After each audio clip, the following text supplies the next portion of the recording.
Hi guys, just a quick look at the Superstar CRT, the CRT Superstar 9900 or the SS 9900. Not really a look at the radio itself, but a quick comparison between this and another couple of radios. So we're on FM. The date is the 28th of May 2020. We're in the UK. So getting quite a bit of skip.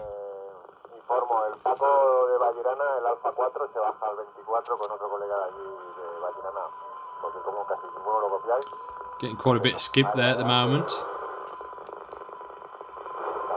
Coming over, probably about an S7 or 8. Okay, I'll say it's about 25, 24 degrees outside, something like that, so it's very warm. So the skips up, the 11 metre skips up there. So, quick listen to this one.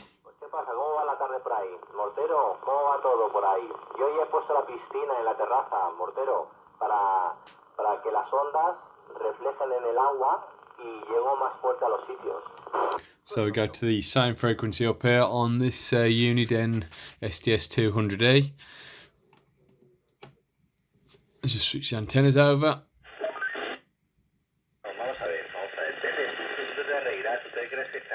You can see the signal. Signal's about the same.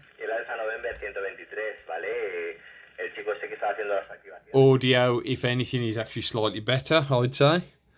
Let's go back to the Superstar.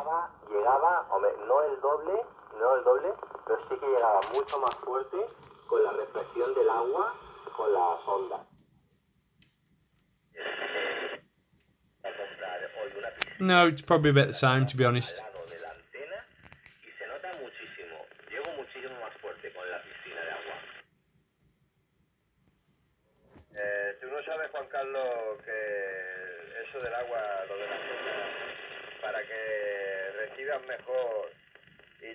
Okay, so the audio is probably about the same, to be fair. I mean, the two radios here, these two radios are made by the same company.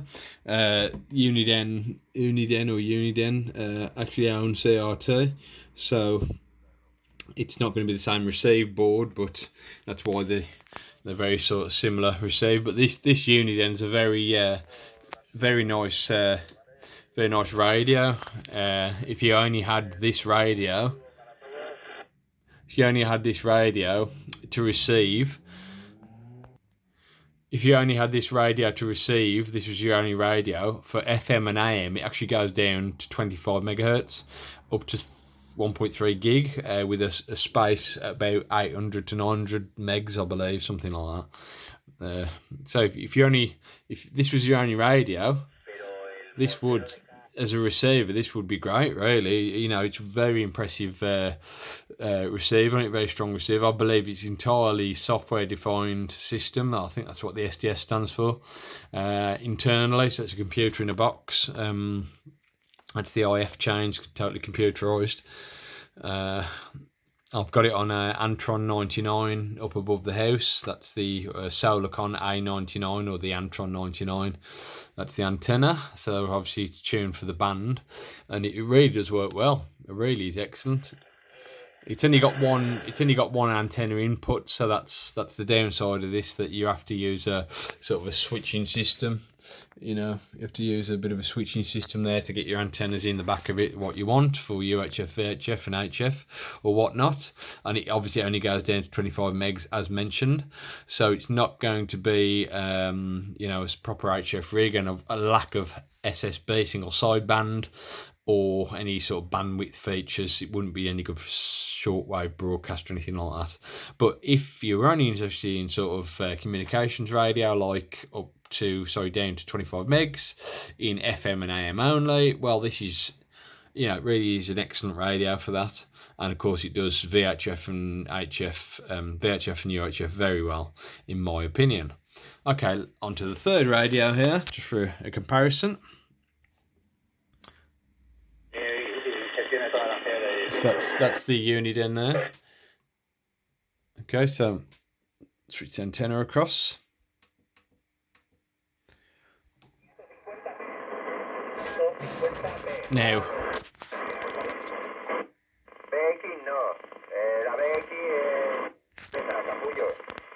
Now, this is another software defined radio, which up to 30 megahertz is completely software defined, and then I can't remember exactly how it works above 30 megs. It's some kind of direct sampling system. It's not traditional, it's sort of a hybrid above 30 megahertz, but up to 30 megahertz it's purely software defined, and it's absolutely excellent. The Icom ICR 8600 really is state of the art on HF, in my opinion. Again, what I will say though, one thing I noticed, the squelch is a little bit more choppy than the actual than the Uniden, which is a bit odd, seeing as obviously this Icom costs probably almost 3 times as much as the Uniden, and the squelch is actually better on the Uniden. But there you go. But this is about, the Uniden, I can't really knock its sensitivity. It's very sensitive, the Uniden, but I say it's a very sensitive radio, but the Icom's just as sensitive, if not a little bit more sensitive, and outperforms the Icom. Obviously, you got bandwidth filters and a few different options on FM, and it's obviously got sideband and all that, So it is a much better radio for that sort of thing. But like I just said, it's not a video on any one radio. I was just comparing the three quickly on FM on the 11 meter band, seeing as we're getting a bit of skip here in the UK. So that's it between the three radios. They sound very similar on receive.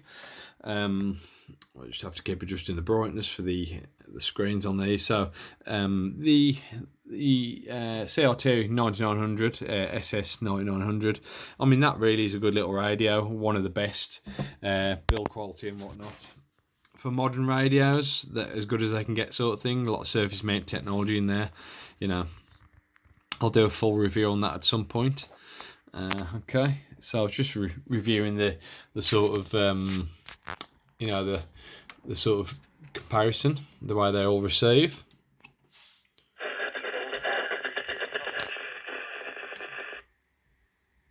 So it's a very very nice receiver on this, very nice little operating system. It's got good build quality. I'll do a review on this radio as well at some point, but I just wanted to sort of show the three together, receive comparison. There's something on 125 earlier, maybe 130. There.